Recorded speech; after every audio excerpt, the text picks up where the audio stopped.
following show is a paid program.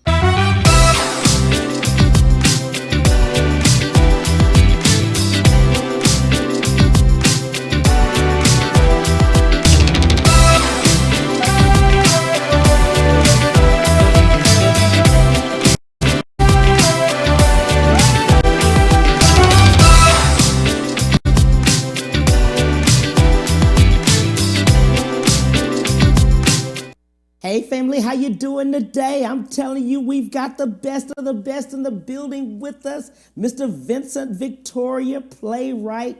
He's world renowned. I'm telling you, when you hear this story, you're going to love him just as much as I do. Hello, my friend. Hello, good morning. I'm telling you, we've been sitting here and we've been talking and we've been just chatting away, but you recreate historical moments on stage. That is my motto of my company, Vincent Victoria Presents, recreating historical moments on stage, virtually, and in film. I like creating stories that haven't been told about African Americans. That is my motto. That is my goal. Absolutely, absolutely. And you do it so passionately, my friend. Let's go back just a little bit. We were just talking earlier. We've had really a whole show just in our conversation. But let's go back and let's get started and let's talk about childhood. Okay. And how you grew up, because people need to know that part. Sure. Well, I grew up on the north side of Houston, Acres Homes. But very interesting story. My mother gave me away when I was 2 weeks old. Wow.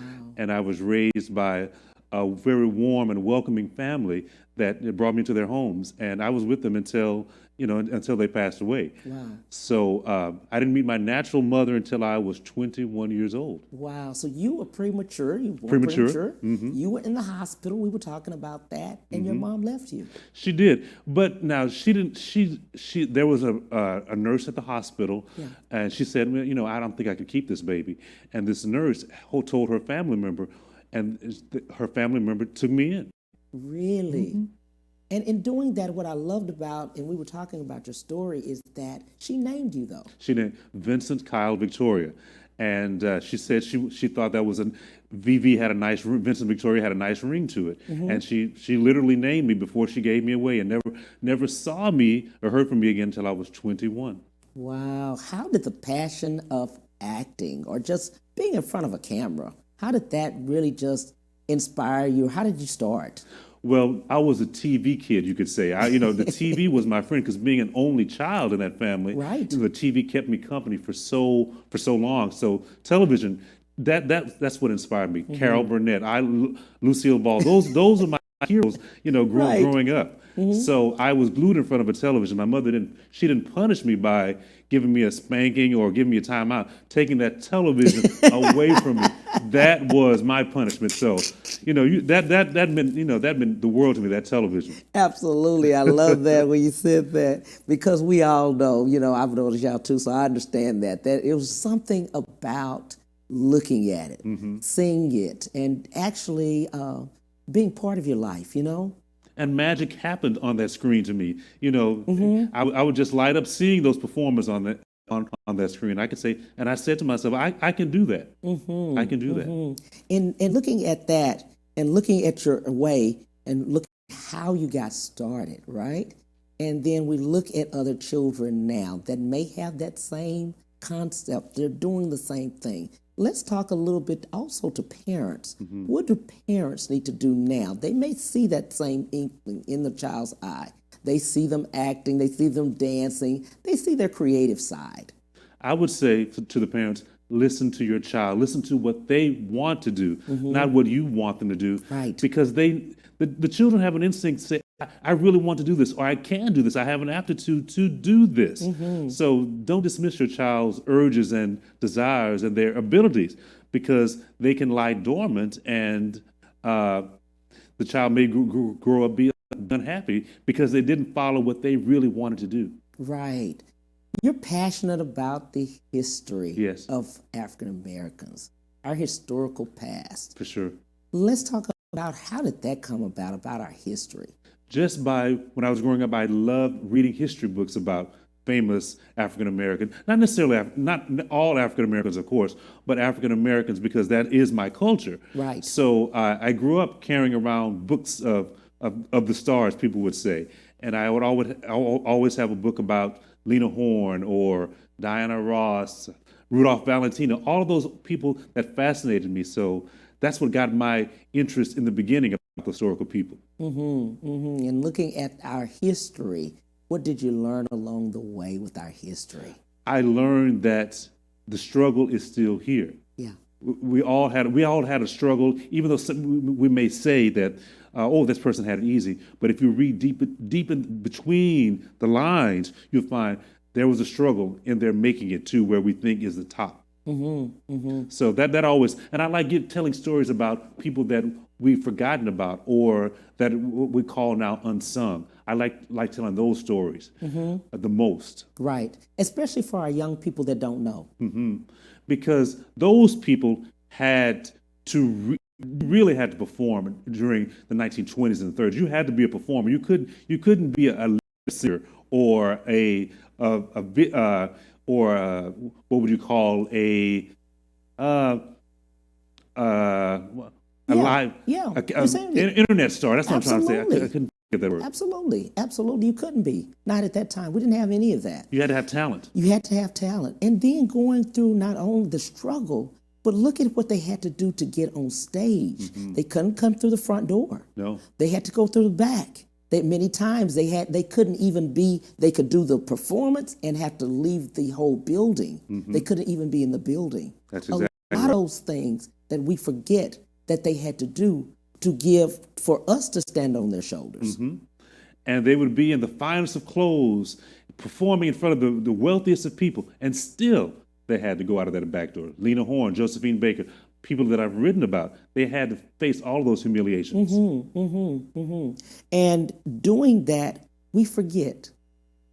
We forget that part. And we forget it's not that long ago. And we think it's easy. It's easy, but no. 50 years ago, 60 years ago. Yeah. It was still going on. It was still going on. And we have these people that we look at, we look up to, we see them, and they need to be celebrated. And that's what I love about you. You celebrate them. You give us that eye-opening part. You recently did, we were talking about some of them, the disappearance of Eartha Kitt. And you gotta roll the R when you say Eartha Kitt. Absolutely. Because she was famous for her rolling and her precise diction, Eartha Kitt was. Yes. So just a fascinating woman, had a hard childhood as well. Her mother did not want her either. She was in the fields, the cotton fields of South Carolina. Her mother gave her away to family members. She was tossed around. She ended up in New York and became a legend in New York. Wow. But very hard childhood. And so I like writing about that. Absolutely. And you talk about the time, about her life between 68 and 78. Let's talk about that piece. What happened? Well, that was a time when Eartha Kitt was blacklisted in the United States because of her outspoken views about the war in Vietnam and about civil rights. She was very outspoken about that in a time where African American females should not have been or weren't allowed to be outspoken. But she let her voice be known at the White House in 1968. And she spoke up about the Vietnam War in front of First Lady Bird Johnson. And after the next day, she was a cause célèbre because she spoke out about it. And no sooner than later, she was blackballed in the United States, apparently by President Johnson. So from 68 until 78, Eartha Kitt, she was very seldom seen in the United States on stage or on film or on television. In Europe, she got work, but here she was blackballed. But in 1978, Jeffrey Holder, the famous Broadway choreographer and producer, invited her back to Broadway, and it's called Timbuktu. Right. And from 1978 until the time of her death in 2008, she didn't slow down. She didn't slow down. But the power of those 10 years of what they've did to her through politics, right? Just showed how much power people on top have and how much they can, if they want to, they can make you go away if they want to. If they want to. And that was in 68 and also now. It just showed that power. Yes, not too long ago. Right. Not too long. There's another one that I love that you've done, Just Lena. Just Lena, another forceful personality, the incredible Lena Horne. Again, she grew up in an unhappy childhood, raised by her grandparents, Mrs. Calhoun. Yeah. But she grew up in Brooklyn, and she didn't find her voice until much later on as well. 1978 must have been a good year because Right. that was the year. That was the year that Lena Horne came back in The Wiz. She had been away from movies for so long. Right. And the Wiz brought her back to the stage as well, brought her back to film.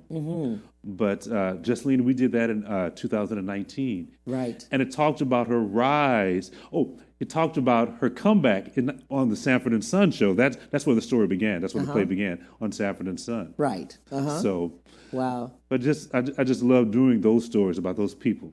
And we cannot, we would be remiss if we didn't say Dream Girls Florence Ballard. Dream Girl Deferred. 2020. The most unsung member of the Supremes, I think.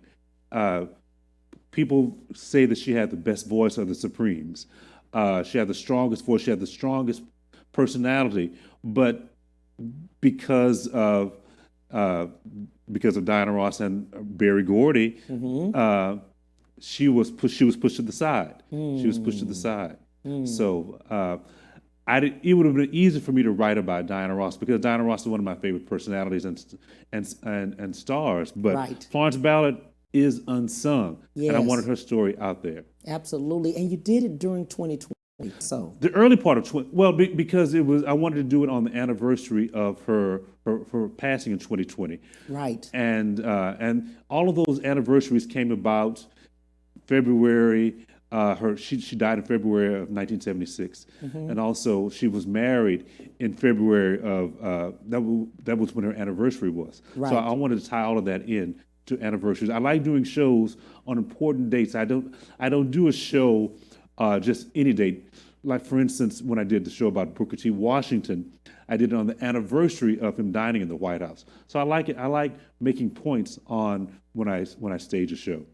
I'm glad you brought that one up. It's upcoming, right? Which one, Mr. Booker T at the door? Yes. I'm glad you said that. The first African American who dines in the White House. Yes. I don't know that many people know that. No, it was in 1901, and he was invited. He was the most important and respected black man of his era, and he was definitely worthy of being invited to the White House. Wow. So Theodore Roosevelt invited him in 1901. After that dinner, though, it caused a major outcry from the South. Why would you invite this black man to dine in the White House? They consider that our house. Sound familiar? Our house. Yes. So he received major pushback from dining in the White House, and he was never invited again to dine in the White House. Wow. Never invited again. And that was 1901. 1901. And another black person wasn't invited to dine in the White House until 1927. Really? It took another 27 years because Theodore Roosevelt didn't want that pushback. Even though he was friendly towards Booker T. Washington, the pushback was so harsh, he never did it again. And no president ever did it again for 27 years. Wow, that is something right there. In looking at your mission statement that I saw, and I love this part, you educate and enlighten the global community about African American culture. Yes. That's your goal.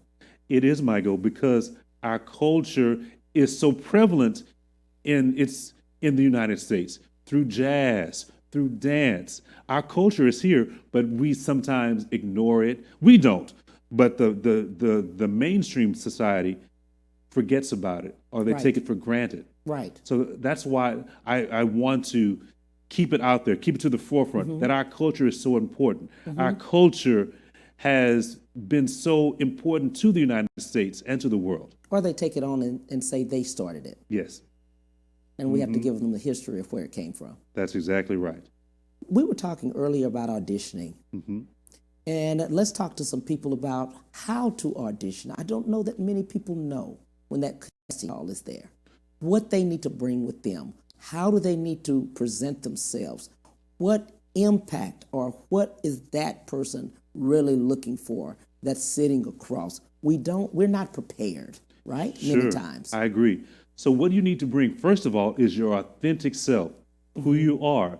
Who, if you're a wacky and zany person, bring that to the audition. If you're a quiet, studious person, bring that to the audition. Bring yourself to that audition. Not some fake self who you think people want to see. Bring who you are, whoever that is. There's room for who you are, not who you think they want to see. Right. Also, you need to be prepared for the audition. You can't go. You have to dress. You have to dress. You can't go in there sloppy or unkempt. They want to see a professional person. You have to bring your professionalism, of course, Right. but still bring your true self. Bring your true self. Knowing who the character is you're going after is really something that's needed too. That is important, and knowing that you fit that character as well, knowing that you can play that character. If you're 20 years old and they're asking you to come in and play Othello, you might not be right. Right. Knowing that you're not right for that role. Right. Knowing how you fit in industry, you have to know that. You have to know yourself. That's the most important thing, I would say. Knowing yourself. Right. We had always talked about the fact that many times we come again unprepared. We need to professionally have photographs, professional photographs done. That's exactly right. So a lot of times we'll take our selfies and think those are acceptable as headshots. They are not. You have to go. I would say go to a professional photographer who does actors' headshots, not wedding photos, Right.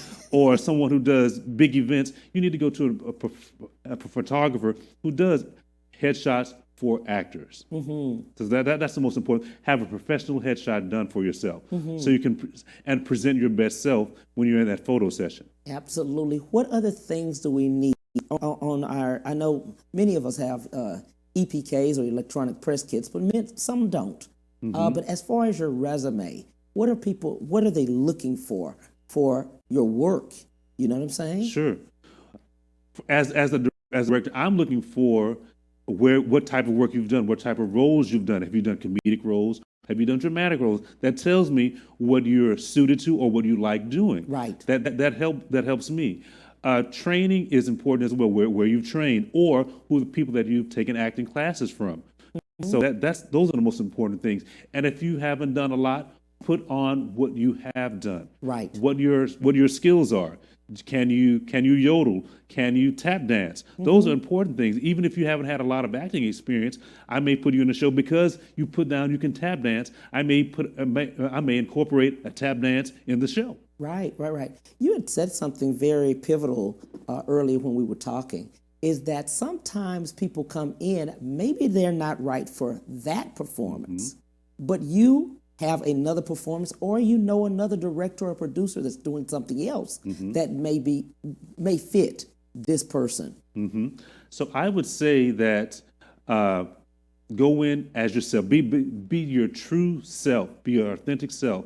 And like for instance, I had an audition this past Sunday, and some people were very good, but they weren't right for this particular show that I'm doing. But I'm going to remember them next time because they came in, they brought who they were, they were strong in it, and I remember them. I'll use them for another project that I may have coming up. Absolutely, and I'm glad you said that, because sometimes we get disappointed that we get, turned down, or we feel like a failure or something like that. We feel like we were really good for that one, right? And we should have been for that one. But like you said, there are other projects. There are always other projects. I'm always creating. Other producers and directors are always creating in town. So don't feel discouraged. Even if I didn't cast you, a lot of the actors that I work with, sometimes they think, oh, Vincent didn't cast me this time. It's not because I don't like you and I don't like working with you. It's like you were just not right for this particular role. I still love you. Right. And I'm going to hire you again. Right. As soon as I get a role for you, as soon as I write a role for you, you'll be back working with me. So it's don't be discouraged at all. You just got to keep pounding. You got to keep coming to auditions. Absolutely. We'll be right back on The Cam Hill Show. We'll be right back to The Cam Hill Show after these messages.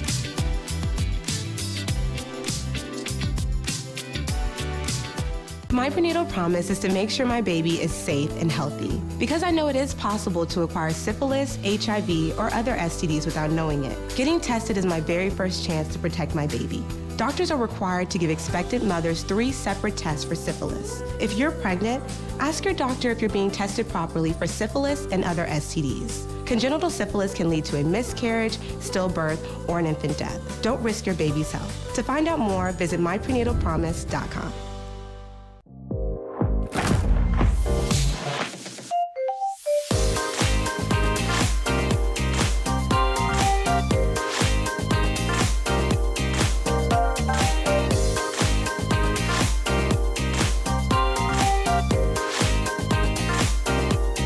Amazing things for you. Experience the pinnacle of performance at Ron Carter Cadillac. Drive the new 2021 Cadillac XT4 Luxury Collection for only $369 a month, or the new 2021 Cadillac XT5 Luxury Collection for only $449 a month, or the new 2021 XT6 Luxury Collection for only $509 a month, all for 39 months lease with just $1 down. Gulf Freeway just 2 minutes south of the Beltway. When you shop Ron Carter, Cadillac.com.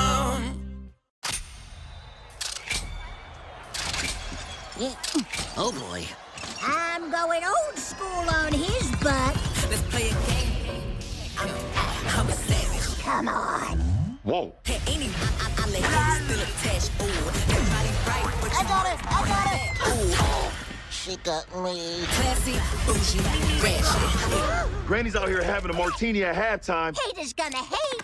Space Jam, July 16th. And now back to the Cam Hill Show.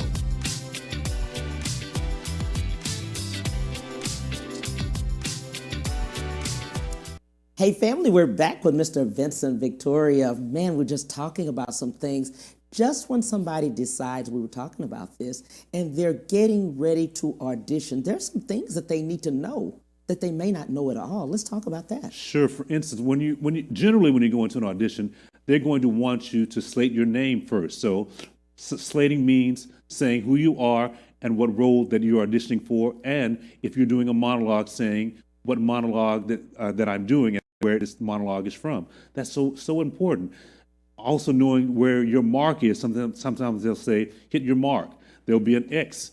And just knowing those show business terms that you need to know. So a lot of times when you're getting into the business, you don't know. But someone has to tell you these things. You have to learn these things on your own, or go to classes that will tell you these things. But a lot of times, we as African Americans, we don't have those opportunities a lot of times to or know where to go to get that information. Absolutely. So it's very important when you go to an audition. Sometimes you can win an audition just by saying your name. If you say it strongly and confidently, you'll get the part right there. Wow, because they're looking for the voice. Many times people are just looking for the voice or the look. Exactly. Things like that. That's good. And if you present it well and you sell it, you may get that part. You may not even have said a line from your monologue or the side that you've been given. And what I loved about you is that you said on one of them, a young lady came, and it wasn't even written in. It was just like she was going to appear. She was referred to, yes. Yeah. It was in my show, Mr. Booker T at the Door, about Booker T. Washington.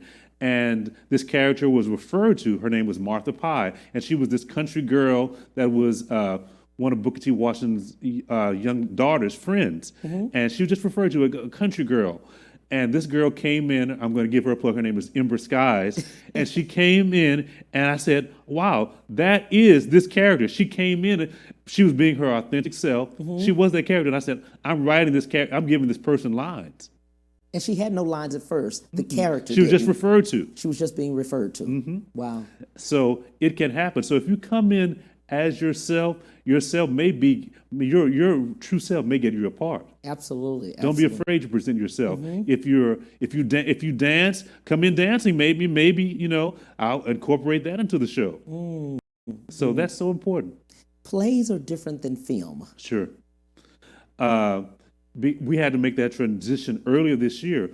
My play Block City was made into a film earlier this year, and what I found, it's much longer. The hours are so much longer in doing a film. Yeah. And I'm used to being hands-on. I'm used to getting in there and helping the actors out. But in film, it takes so much more time to do that. Right. And and coming from plays to film is a difference. For sure. Yeah. We've had to learn to modulate our voices, learning that you can do it, you can make a mistake and we can do it over again. Whereas on stage, you keep going. Yeah. There's no stopping. It's no stopping. At all.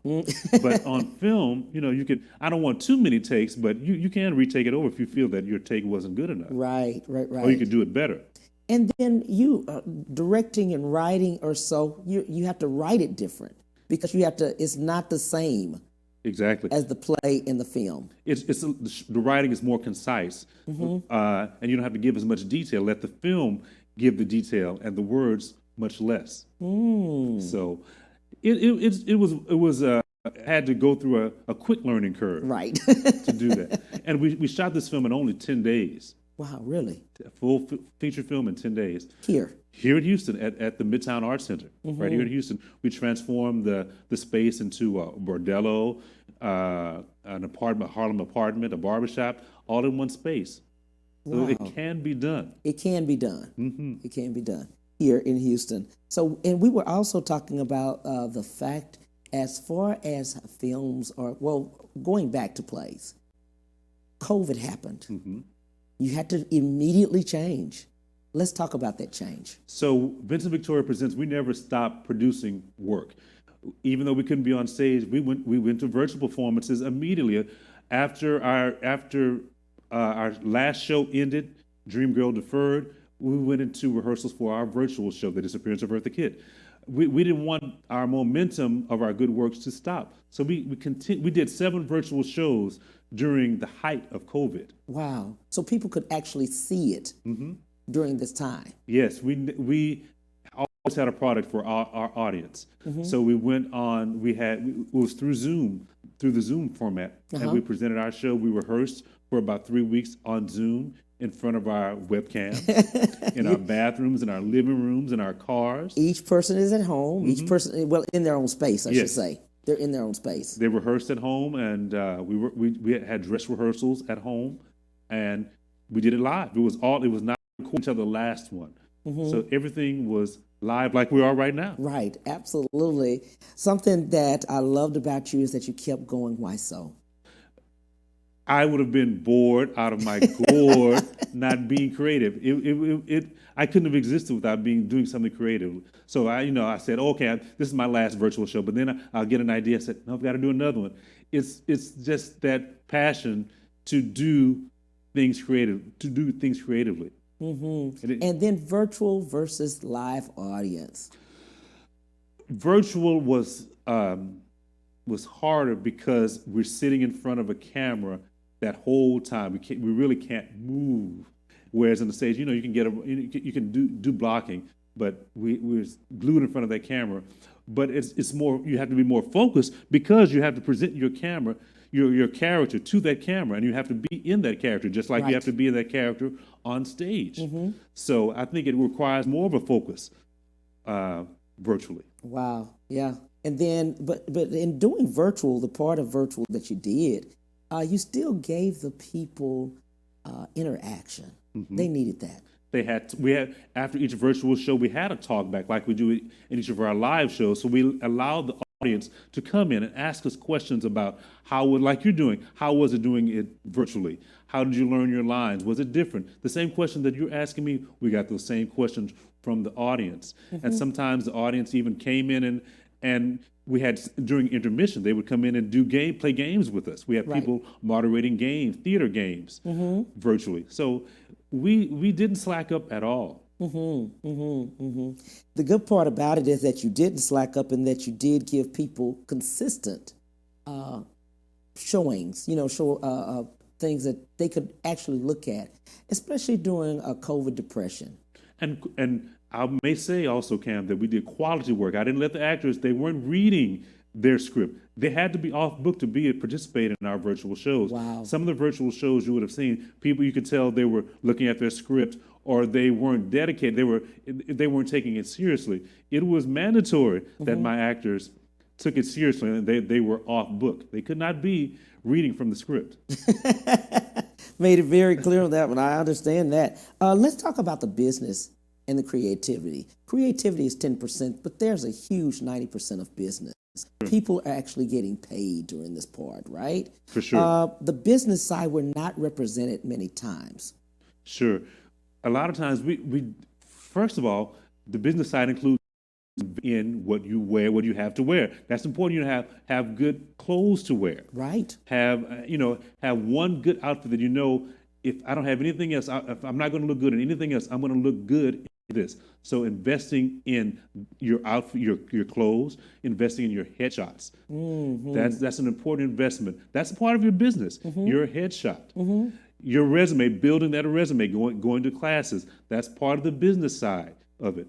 Having a good website, having a good social media presence, that's part of the business. And presenting that well, not just having a lot of frivolous things on your business website or business social media page. Of course, you can have your own personal one, but for your business, it needs to be professional and present you as you want to be presented professionally as an actor. Right. I'm glad you said that about social media, because once you get the resume, you look at everything.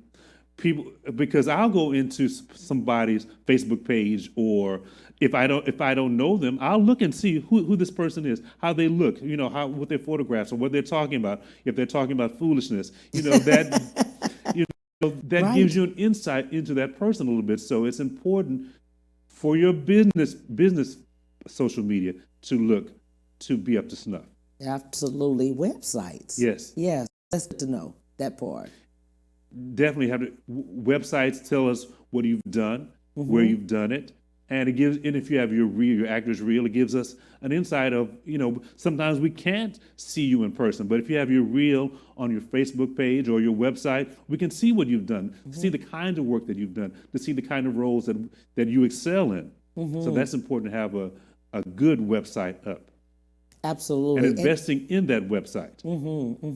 Acting, actors classes. Yes. Taking the classes, investing in yourself. Sure. You want to go to a class that you think that you need the skill. You say if you're not too well versed in comedic acting, you want to take a comedic acting class, or if you want to get better in improv, take an improv class. Something that you're not good, that you're not as that is not your strength. For me, dance was not my strength ever in life. So taking dance class was important for me. All actors should take voice classes. Voice and diction, how to project. That's so important. Any actor should take that. Presentation. For sure. Is such a we lack on that quite a bit sometimes. How we present our present self, how we present ourselves. I think in this hip hop generation, we've become a little more casual, but in days gone past, like, in our parents' generation, they always dressed to impress. They did. Always. And they wouldn't let you go out of the house without being. That's going to the store. Right, exactly. You wouldn't go to the store in rollers or none of that. No. But it is a different time. So we can be, you can go to the store and what do you want to go to? But if you're presenting yourself and trying to become, getting a part. For sure. You need to go in there, something business casual, I would say. You have to go in there at least. Don't go in there with your pants sagging or a tie is important. But not all roles, but just nice, something nice. Right, absolutely. Something nice. I'm glad we're saying that. The other part of that is that just helping us understand, just along the way, what is it that and even in film, the same thing, when you're going out for a role. No, not just plays, but just film and everything, you need to have a presentation. You need to look. And present I'm going back to that. Present your authentic self. Right. That's what we're looking for, and the camera can catch that if you're being authentic or if you're not. If you're just making up if you're just trying to be somebody that you're not. Always be yourself, but be your best self, though. Be your best self. Not your worst self, We all have our worst self. But when you go, be your best self.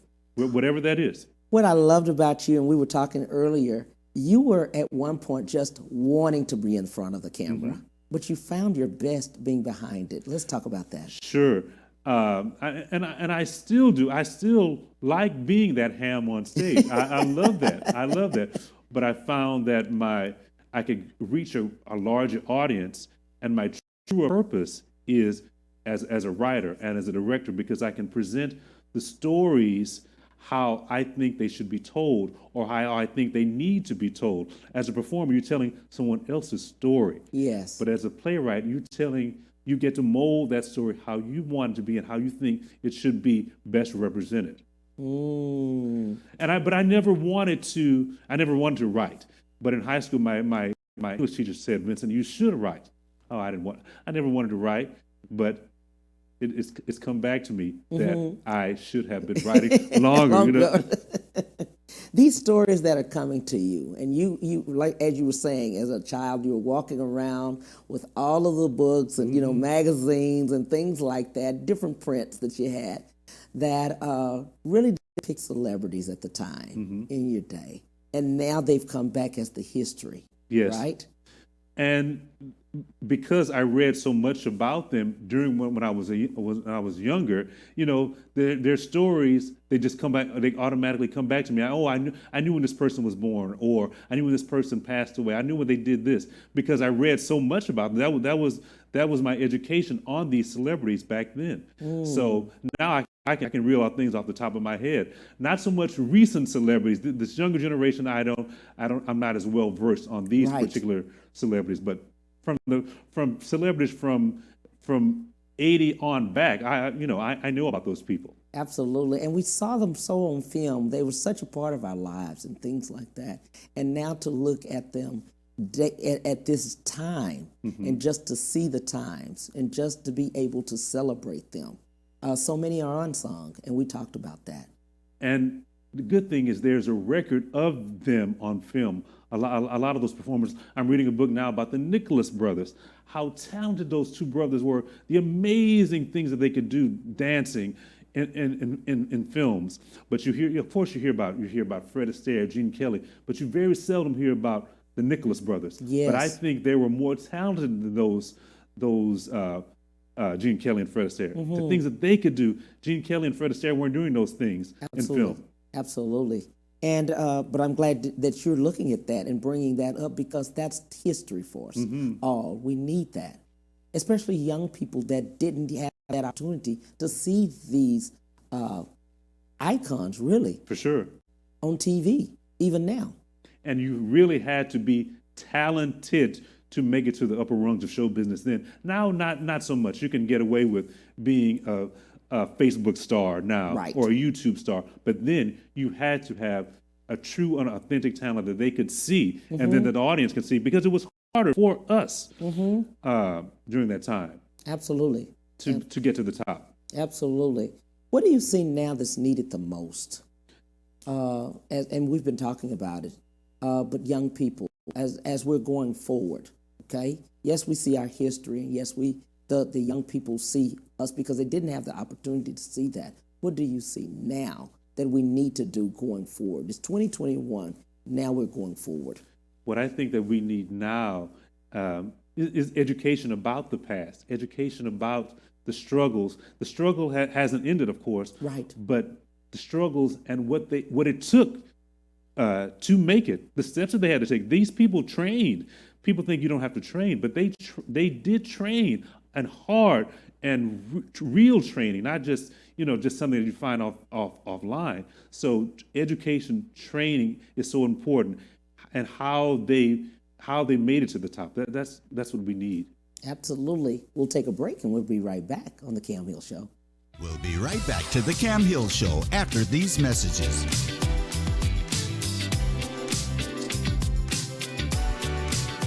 My prenatal promise is to make sure my baby is safe and healthy, because I know it is possible to acquire syphilis, HIV, or other STDs without knowing it. Getting tested is my very first chance to protect my baby.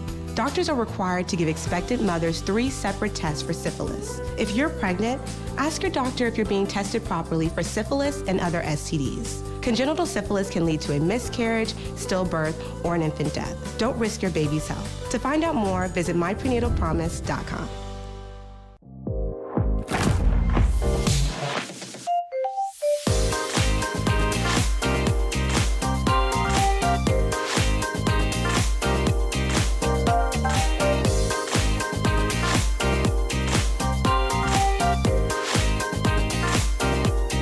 Amazing things for you.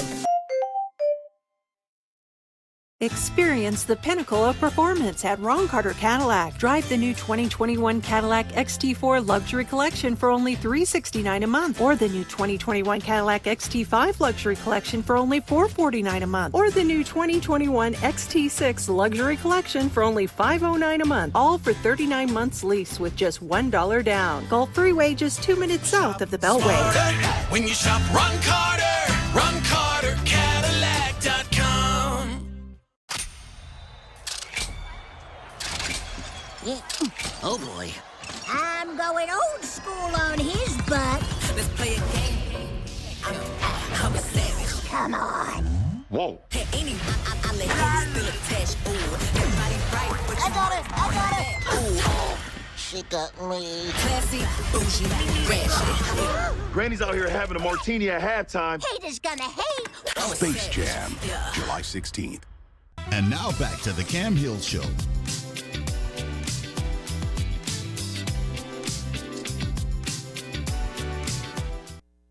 Hey, thank you so much, family. I'm just sitting here having a great time with Vincent, Victoria. We're just talking, and we were just talking. We're talking about the fact about the presentation, what people will do. We've talked about what people need. We've talked about what's going forward. Now that we're coming out of 2021, we've gone through the pandemic, and it seems like, I mean, we're still under it. We still have some issues with the pandemic, but just people wanting to come out. It's been a year and a half or so that people have been in, and they're starving for entertainment or some type of entertainment, media, something. Let's talk to those people. So first, you could always come to our shows. Yes. At Vincent Victoria Presents, because we have a full season of shows recreating historical moments on stage. So for instance, we're starting our season with something a little different. I'm doing a show called The Storm Is Here. It's about one of the insurrectionists, January 6th. So it's a little different for me, but still historical. It's a very important moment. And I'm also doing a show called Starring Cherry Cola Pitts, which will be portrayed by myself. And it's a satire of 50s game shows. And what would have been like for an African-American man to host a game show uninhibited during that time? Say, if, for instance, what if Lil Nas X could be in 1950 doing what he does? Right.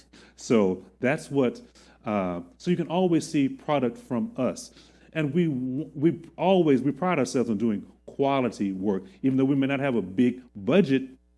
I insist on my actors doing quality work on stage and in film. Going back to the first one that you spoke about, let's talk about that, and let's talk a little bit about what it is. Sure. Well, we all know what happened on January 6th. These people were trying to overthrow the government or trying to overthrow the election. And one of the ladies that was killed in that insurrection, her name was Ashley Babbitt. And when I saw that day, that story when I write a story, it has to inspire me. It touches me. So something hit a spark with me that day about her. Right. Why was she there? Why was she killed that day? Why did she go there? Right. And I found out she was a big Trump supporter. But before that, she voted for Obama twice. Really? But then she was converted. She was radicalized and became a Trump supporter. So I thought that was so fascinating. And I ended up looking at her videos on YouTube and her Facebook page. So I said, this is a story. I've got to write this story. So that's how that came about. It's called The Storm Is Here. And that's one of the slogans of the QAnon followers. So that's where the title came from. The storm is here. Wow. And just to go back and see the White House taken over like that. How did that affect you when you saw it? Literally seeing that live. Couldn't believe it. And I think, we're getting ready to be overthrown, in 2021. Yes. And it was an unbelievable sight to see all those people going into the White House, taking over senators and congressmen's desks, putting their feet up on their desk. And it was an amazing and scary sight to see, seeing congressmen hiding behind chairs and desks, barricading their doors. So something that you would think that would never happen in the United States, and it did happen. It did happen. Wow. And for you to write about that and to see her life, let's go back a little bit just about her life. What really, that part inspired you, but when you look back at her life, her voting for Obama twice, and then being radicalized, like you said, through Trump. When I was writing her, it's so easy to write about the radicalization, but I've tried to make her human in sometimes it's hard, but trying to find the human side of this person, right? Who she was as a person, not just as a political activist, or right. So that's what I try to find in any of the characters that I'm writing about. What's their human side, not their celebrity side? What made them human? What touched people? And what little thing that I could find out about her life that would make her human. I love the way you said you look back at Facebook, right? Yes. You look back at social media, and just to realize who a person is, just going back through all of the things that someone has done or been through. And sometimes people hold that against us about things that we post on Facebook, but realize that is not the whole picture. That was a moment in time of that person. That may not be that person now. Right. Things that I posted 13 years ago on Facebook, because things that I did on Facebook, I was doing little videos, comedic videos. I wouldn't dare do those things now. I'm not that same person. So you really can't, that's just a snapshot of who that person was then. But we want to make sure those snapshots can stand the test of time and still hold some aspect of who ourselves are later down the road. Right, absolutely. And I'm glad you said that. So sometimes we have to go back and clean them up. Right. We might have to delete some. That's right. Might have to delete some things now. That's exactly right. Absolutely. I'm glad you said that. If you, while we're talking about this, what would you like for people to know about Vincent Victoria? That he never gives up. That he has never given up. He's persistent. If I get something in my mind that I want to do, I'm not going to stop until it is done. If I want to do it, people say you can't write about this person. When you tell me that I can't do it, I am going to do it. I am going to do it. People think the subjects that I write about, people think I'm crazy, but I never give up. That's what I want them to know, that I never give up. People. When I first started out, people said you're good you'd be better behind the scenes or as something that's not creative. I said I'll show you that I am creative. Look into the camera and let's give which camera right here. Okay. And we're gonna give people last words to the viewers. So viewers, I would say believe in yourself. Believe in what your talent is. What your talent is. Your talent is special. You can do things that nobody else can do. Just discover your particular talent, whether it is skateboarding, whether it is singing, whether it is acting. Your true self will make you a star. Be a star where you are. Love it, love it, love it. Thank you, Mr. Vincent Victoria. Thank you. We have had a great time. I appreciate you. First of all, I appreciate you giving us the opportunity to see these icons, right, in such a great light. So many were unsung. Yes. Thank you for just giving us or enlightening us and sharing their history. Well, thank you for having me, and it's good for it's my passion presenting these stories. I mean, I'll die writing stories. They'll see Vince was writing another Yeah. story about somebody else. Exactly. Sounds good. Thank you so much. Thank you, viewers, for the Cam Hill Show, 12:30, 1:30 Central Standard Time. See you then. Bye.